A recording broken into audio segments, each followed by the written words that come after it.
नमस्कार साथियों, finance folio के फंडामेंटल एनालिसिस सीरीज के 4th एपिसोड में आपका स्वागत है। इससे पहले वाले एपिसोड में आपने समझा कि हम कैसे किसी कंपनी की अर्निंग्स और उसकी ग्रोथ को एनालाइज करके उसका वैल्यूएशन पता कर सकते हैं कि ये कंपनी ओवर वैल्यूड है या फिर अंडर वैल्यूड है। हमें उस कंपनी के शेयर्स में उस रेट पर इन्वेस्ट करना चाहिए या नहीं। अगर आपने इससे पहले वाले एपिसोड्स को नहीं देखा है तो मैं आपको सजेस्ट करूंगा कि आप उनको देख लीजिए। ये हमारी वैल्यू इन्वेस्टिंग की पूरी एक सीरीज है जिसमें हमने बेसिक से लेकर एडवांस तक कवर किया है। इस पूरी प्लेलिस्ट का लिंक ऊपर आई बटन पर और वीडियो के डिस्क्रिप्शन में दिया गया है, वहां से जाकर आप इसे चेकआउट कर सकते हैं। देखिए, कई बार क्या होता है कि केवल अर्निंग्स को एनालाइज करके शेयर का सही प्राइस निकालना बड़ा मुश्किल हो जाता है और ये जनरली हमें देखने को मिलता है जब किसी कंपनी की अर्निंग्स किसी साल में अचानक से कम हो जाती हैं या फिर नेगेटिव में चली जाती है और उस कंपनी का फ्यूचर आउटलुक काफी अच्छा है, वो हमेशा लॉस में ना रहे लेकिन किसी पर्टिकुलर साल में कुछ कारणवश उसका लॉस हुआ हो। इस तरह के केसेस में पी रेशियो या फिर पैग रेशियो हमें सही पिक्चर नहीं दिखाता क्योंकि कंपनी की अर्निंग्स नेगेटिव में है।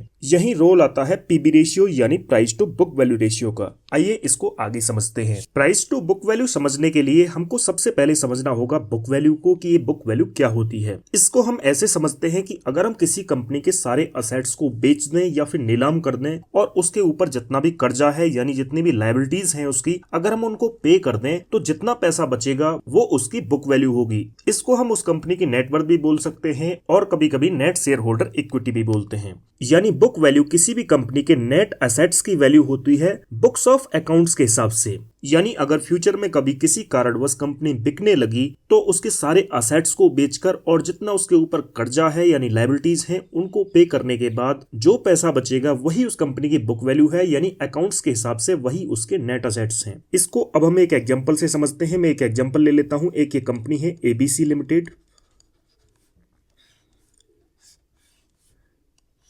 इसके 25 करोड़ के एसेट्स हैं।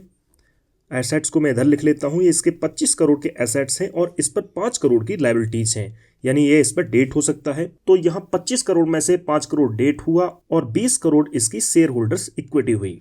यानी बुक्स ऑफ अकाउंट्स के हिसाब से होता है book value is equal to tangible assets minus liabilities. तो इस केस में इसके टेंजिबल एसेट्स हुए 25 करोड़ के और लायबिलिटीज हुई 5 करोड़ की। तो यहां ये निकल कर आता है 20 करोड़। तो इस कंपनी की बुक वैल्यू 20 करोड़ हुई। इसी को हम नेटवर्थ बोलते हैं कंपनी की और इसी को हम नेट शेयर होल्डर इक्विटी भी बोलते हैं। बुक वैल्यू निकालते वक्त हम केवल टेंजिबल एसेट्स को कंसीडर करते हैं। टेंजिबल एसेट्स यानी जिनको टच और फील किया जा सके, जैसे कि प्लांट है, लैंड है, मशीनरी हुए, यानी इसमें हमारे हो गए फिक्स्ड असेट प्लस जो हमारे करंट असेट हैं। इसमें इंटेंजिबल एसेट्स को कंसीडर नहीं किया जाता, जैसे कि कोई ब्रांड वैल्यू हो गई, किसी कंपनी के पास कोई टेक्नोलॉजी है, स्ट्रेटजी है उसकी अपनी, इसमें उसको कंसीडर नहीं किया जाता। यानी कुल मिलाकर जो असेट हैवी इंडस्ट्री होती हैं जैसे कि सीमेंट, पावर, इंफ्रा, उन्हीं में ये काम की है क्योंकि उन्हीं के पास फिक्स्ड असेट ज्यादा होते हैं। बुक वैल्यू के आधार पर हमें किसी भी टेक्नोलॉजी बेस्ड कंपनी को कंपेयर नहीं करना चाहिए क्योंकि उनके पास फिक्स्ड असेट काफी कम होते हैं। उनके पास अपनी एक टेक्नोलॉजी होती है और टेक्नोलॉजी की हम बुक वैल्यू कंसीडर करते वक्त कोई कीमत नहीं लगाते हैं। तो इस वजह से बुक वैल्यू हमें टेक्नोलॉजी या फिर सर्विस वाली कंपनियों में किसी काम की नहीं है। तो बुक वैल्यू के हिसाब से वैल्यूएशन निकालते वक्त हमें हमेशा कंपनी का बिजनेस जरूर चेक करना चाहिए कि किस बिजनेस में कंपनी है। अब हम इसका फॉर्मूला समझ लेते हैं। तो इस पूरी कंपनी की बुक वैल्यू निकल कर आई 20 करोड़। अगर हम इसको टोटल नंबर ऑफ शेयर्स से डिवाइड कर दें तो निकल कर आ जाएगी बुक वैल्यू पर शेयर, यानी इसकी टोटल बुक वैल्यू 20 करोड़ है। अगर हम 20 करोड़ को अगर नंबर ऑफ शेयर्स मान लीजिए कि इसके 20 लाख शेयर हैं, अगर हम इसको डिवाइड कर दें तो बुक वैल्यू निकल कर आ जाएगी 100 रुपीज। इस 100 रुपीज का मतलब हुआ कि कंपनी के पास एक शेयर के अगेंस्ट में 100 रुपए पड़े हुए हैं। अगर कंपनी आज अपना बिजनेस बंद कर दे और सारे असेट्स को बेच दे, लायबिलिटी को पे कर दे, तो आपको एक शेयर के बदले 100 रुपीज मिल जाएगा। अब हम शेयर की इसी बुक वैल्यू को उसके करंट शेयर प्राइस से कंपेयर करते हैं। यानी basically price to book value ratio एक करंट शेयर प्राइस और उस शेयर की जो बुक्स ऑफ अकाउंट में वैल्यू है उसके बीच में एक कोरिलेशन है। मान लीजिए इस कंपनी का शेयर प्राइस 150 रुपए पर ट्रेड कर रहा है और इसकी बुक वैल्यू निकल कर आई 100 रुपीज।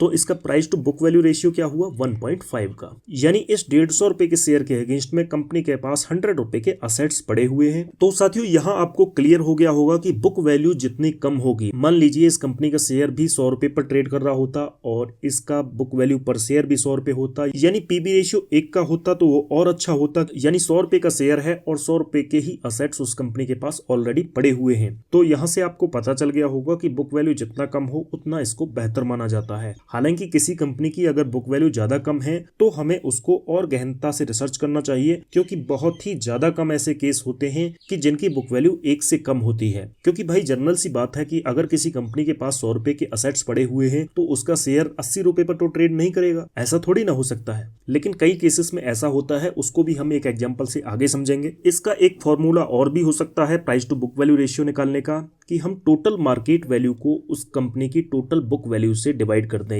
इसमें और उसमें ज्यादा डिफरेंस नहीं है। यहाँ हमने कंपनी की टोटल मार्केट वैल्यू ली है और मार्केट वैल्यू कैसे निकालते हैं ये मैंने आपको बताया था। अगर हम एक शेयर के प्राइस को नंबर ऑफ शेयर से मल्टीप्लाई कर देंगे तो मार्केट वैल्यू निकल कर आ जाएगी। तो यहाँ टोटल मार्केट वैल्यू ली है और बुक वैल्यू निकालने के लिए बुक वैल्यू पर शेयर को नंबर ऑफ शेयर से मल्टीप्लाई कर देंगे तो बुक वैल्यू निकल कर आ जाएगी। तो फॉर्मूला दोनों ही सेम है, आप किसी को भी यूज करके बुक वैल्यू निकाल सकते हैं। अब हम एक रियल एग्जांपल लेते हैं steel authority of India limited का। इस कंपनी के एक शेयर का प्राइस अभी 110 पर ट्रेड कर रहा है और इसकी बुक वैल्यू है 139 रुपए। यानी एक शेयर के अगेंस्ट में जो कि 110 रुपए का है अभी मार्केट में, उसके अगेंस्ट में 139 रुपए के असेट्स कंपनी के पास पड़े हुए हैं। लेकिन आपको ये सिचुएशन थोड़ी अजीब नजर आ रही होगी कि आखिर ऐसा क्यों हो रहा है। क्या ये संभव है कि किसी कंपनी का शेयर उसकी बुक वैल्यू से भी कम पर ट्रेड कर सकता है? तो ऐसा भी हमें कई केसेस में देखने को मिलता है। यहाँ इस कंपनी के पास असेट्स तो 139 रुपए के पड़े हुए हैं, लेकिन रियल वर्ल्ड में ऐसा नहीं होता है। जब ये कंपनी अपने असेट्स को बेचेगी, नीलाम करेगी, तो उस टाइम पर इसको 139 रुपए के बदले में 139 रुपए नहीं मिलेंगे। इसके अलावा नीलाम करने में टाइम भी काफी ज्यादा लगेगा। तो यहाँ आपको समझ में आ गया होगा कई केसेस में ऐसा हो सकता है। तो यहाँ अगर हम प्राइस टू बुक वैल्यू निकालें, यानी 100 को 139 से डिवाइड कर दें तो प्राइस टू बुक वैल्यू निकल कर आ जाएगी 0.79 की है यहाँ पर। अब हमारा नेक्स्ट क्वेश्चन आता है कि किसी कंपनी की बुक वैल्यू 100 रुपए पर शेयर है,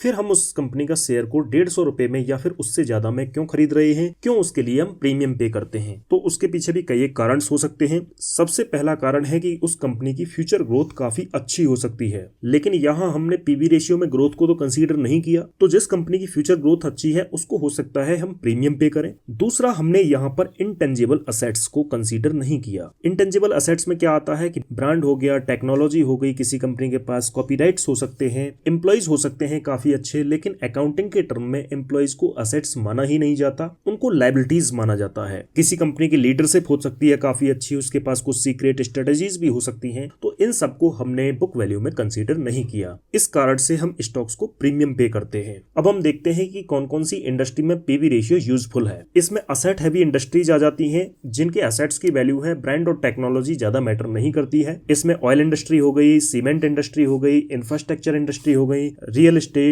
अब पीवी रेशियो के टाइम पर आपको एक चीज और कंसीडर करनी होती है कि जो उस कंपनी के पास असेट्स हैं वो एप्रिशिएटिंग है या फिर डेप्रिशिएटिंग। यानी जैसे कि लैंड हो गई, कुछ इन्वेस्टमेंट हुए, तो वो उस कंपनी के लिए एप्रिशिएटिंग असेट्स हैं, लेकिन प्लांट और मशीनरी ये डेप्रिशिएटिंग असेट्स हैं। तो ये भी आपको कंसीडर करना है कि किसी कंपनी के पास कितने एप्रिशिएटिंग असेट्स हैं और कितने डेप्रिशिएटिंग असेट्स हैं। अब हम एक एग्जांपल लेते हैं अंबुजा सीमेंट का। इसका शेयर 483 रुपए पर ट्रेड कर रहा है, बुक वैल्यू 205 है। यानी अगर हम 483 को 205 से डिवाइड करें तो ये आता है 2.36 का। यानी कंपनी के एक शेयर के पीछे कुल 205 रुपए के असेट्स हैं और हम उस कंपनी के शेयर को 2 गुने से भी ज्यादा पर बाई कर रहे हैं। सीमेंट कंपनियों का वैल्यूएशन हम पीबी रेशियो के आधार पर जज कर सकते हैं, क्योंकि साथियों यहाँ ब्रांड की कोई वैल्यू नहीं है। ऐसा तो होता नहीं है कि किसी कंपनी के सीमेंट का बोरा 400 रुपए में मिल रहा है और दूसरी कंपनी का 800 रुपए में मिल रहा है। यहाँ 10-20 रुपए का अंतर होता है, ऑलमोस्ट सभी का सीमेंट सेम रेट पर होता है। तो यहाँ ब्रांड उतना मैटर नहीं करती है। इस कंपनी को ब्रांड नहीं कमा के दे रहा है, इस कंपनी को इसके प्लांट और मशीनरी कमा के दे रहे हैं। तो यहाँ हम इस कंपनी को प्लांट एंड मशीनरी के आधार पर कंपेयर कर सकते हैं। एक और एग्जांपल देखते हैं कोटक महिंद्रा बैंक का।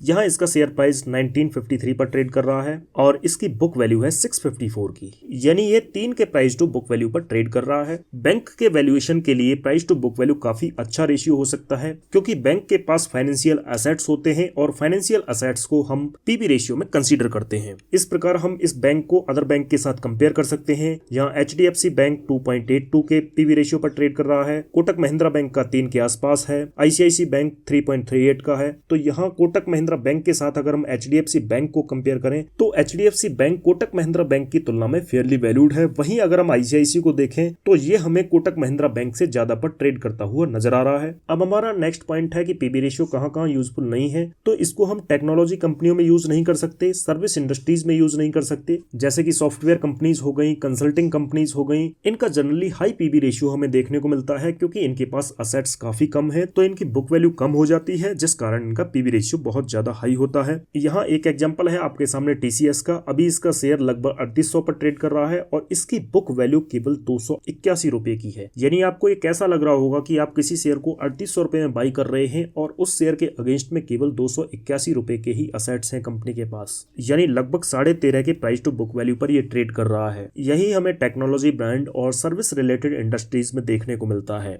TCS का प्राइस इसलिए इतने ज्यादा प्रीमियम पर ट्रेड कर रहा है क्योंकि इस कंपनी के पास टेक्नोलॉजी है और प्राइस में टेक्नोलॉजी को फैक्टर इन किया गया है। एक एग्जांपल हम लेते हैं एप्पल का। आपने देखा होगा कि चाइनीज स्मार्टफोन 15 से 20 हजार रुपए में आपको मिल जाते हैं, वहीं एप्पल का स्मार्टफोन आपको 1 लाख का मिलता है। तो यहाँ ये जो 80,000 रुपए का डिफरेंस आया, ये किस कारण से आया? एप्पल की एक ब्रांड वैल्यू है। तो यहाँ एप्पल को कौन कमा के दे रहा है? उसकी ब्रांड वैल्यू कमा के दे रही है। तो यहाँ हम एप्पल को पीबी रेशियो के आधार पर जज नहीं कर सकते। तो साथियों, फाइनली मैं समराइज कर देता हूँ। आज हमने समझा कि पीबी रेशियो क्या होता है, इसका हमारी इन्वेस्टिंग में क्या रिलीवेंस है, किन किन इंडस्ट्रियों में हम इसको यूज कर सकते हैं और कहाँ कहाँ हमें इसको यूज नहीं करना चाहिए। अगर आपको ये वीडियो इन्फॉर्मेटिव लगा, इससे कुछ सीखने को मिला, तो वीडियो को लाइक करना और चैनल को सब्सक्राइब कर बेल आइकन प्रेस करना ना भूलें, ताकि आगे आने वाले एपिसोड्स आपसे मिस ना हो। तो साथियों, इस वीडियो में इतना ही। फिर होगी आपसे मुलाकात एपिसोड 5 में कुछ और नए पैरामीटर्स के साथ। Signing off for now.